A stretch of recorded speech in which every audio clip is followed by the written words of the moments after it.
One of the best things about my job, there are many good things, I get to see the world and I get to do something I love.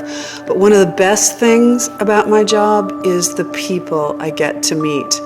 And I don't say that in a cavalier way.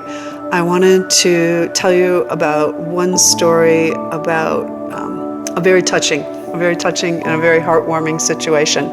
I was in the South Pacific and I was on one of my first cruises.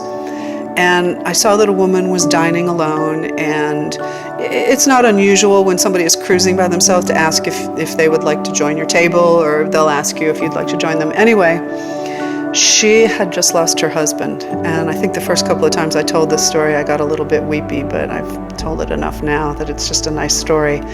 But she had lost her husband just a month before, and this was their dream cruise to the South Pacific, and she decided to go ahead and take the cruise on her own. And she was okay.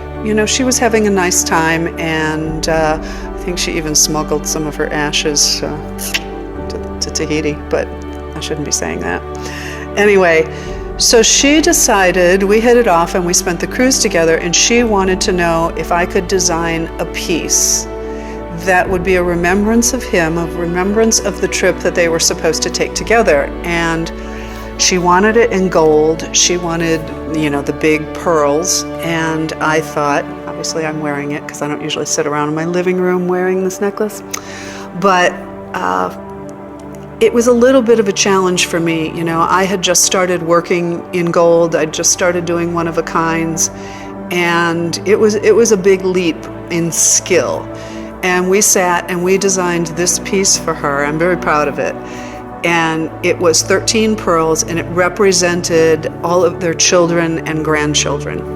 And we worked on it together, and I have to say that it took me, I'm almost embarrassed to say this, it took me almost 7 weeks to get it made. And I don't mean I put it down and I kept coming back to it. I mean it took me 7 weeks because it was really pushing my skill level at the time. But I did it. And she was absolutely thrilled. And you'd say, well, why are you wearing it right now? Because she said that the design, and this is the ultimate compliment, she said that the design was so beautiful that she didn't want to keep it from the world, and she thought I should own it. And that was a lovely compliment. It was a lovely start. And what it turned into was an entire collection. So since then, we've done single pieces that are, just pendants. We've strung them on other sapphires, and it's evolved into a whole collection. And people often say, where do you get your inspiration? And it's circumstances like that. One, this person was inspiring. Two, I gave her something that would be heartfelt regarding her family and her husband, and she could keep it for a lifetime and pass it on to her children.